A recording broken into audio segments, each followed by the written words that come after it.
Hello and welcome to GlennzB TV, the show that puts GlennzB into your virtual headset. Yes, I'm bringing New Zealand to the world, and the world to New Zealand. And can I just start by saying I like Wellington. I love Wellington.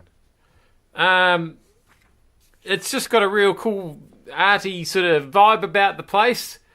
But also you have to wonder about certain things that go on in Wellington sometimes. For example, we've got this bus situation. Now, this is an old photo. This isn't recent. But we're getting situations like this with these new bus timetables. And again, this is here. That's sort of the opposite situation where you've got a bus going over a bumpy bit rather than a dippy bit and getting stuck. This is the kind of thing. There's all these new bus timetables. So we're just adjusting. We're going to adjust Wellington's bus services a little bit more. They've been adjusting they adjusted them quite a lot, and then none of it worked, and so they adjusted them a bit, and they're adjusting them a bit more. But commuters have been vocal about capacity issues on some routes. Delayed services, buses driving past stops. We had the story about the bus going the wrong way up the one-way street and all that sort of thing. And they're going to be putting on additional peak services on some routes.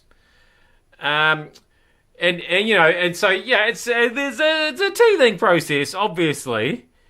And then just a little tag on the end of this story here. Meanwhile, some of the unpopular blue lights in the buses have already begun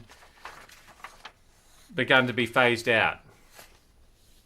And just at that point, you go, "Hey, Wellington, what exactly are you complaining about again? There."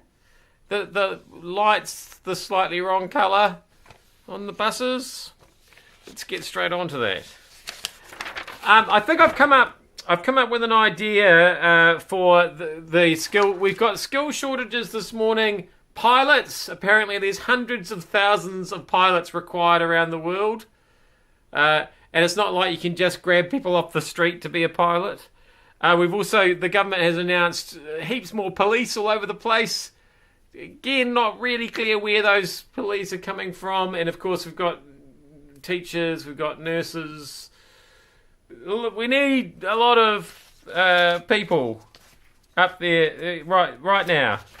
And so basically what I've come up with is a teaching police nurse flying squad. Teaching police nurse flying squad. So basically, there are people who can do all those things. That way, you only have to train one group of people, but you have to train them for things: teaching, policing, nursing, and flying. And then you just, when there's a shortage, like an emergency shortage, you just whack them in there. They fly themselves in there. Nobody will give them any shit when they're teaching because they are policing as well. And then if anybody's feelings get hurt or injured, they can nurse them. I haven't thought through all the details, but I thought there was a certain ring to it, sort of. I'll tell you what, in my job, I get up in the middle of the night to come to work to do the Mike Hosking breakfast on News Talk ZB. The alarm goes off at 5 to 3.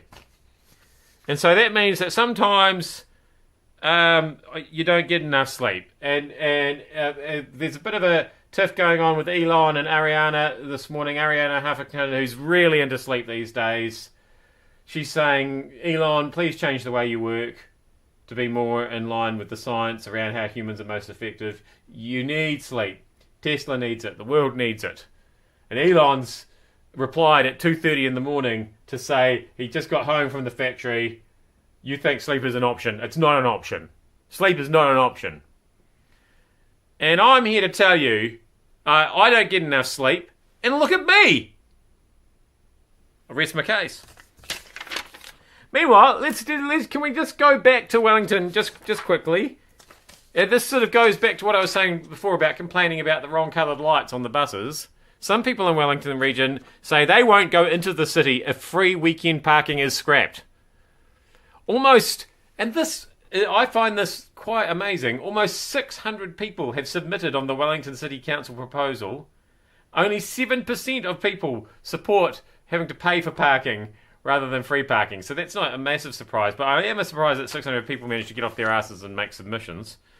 They say that paying $2.50 an hour for parking is a cost they're not willing to bear, and they'd rather go to shopping malls in Porirua and Lower Hutt where parking is free. Well, a couple of things. If you think $2.50 an hour is expensive for parking, just have a little visit to Auckland. Secondly, don't worry about it. You're not going to get there anyway, even if you do want to go, because, as we've already established, the buses don't work. I and glennzb see how everything always feeds on itself and ends up back where you started, especially in your virtual headset. Thank you for having me there. I'll see you back here again tomorrow for more.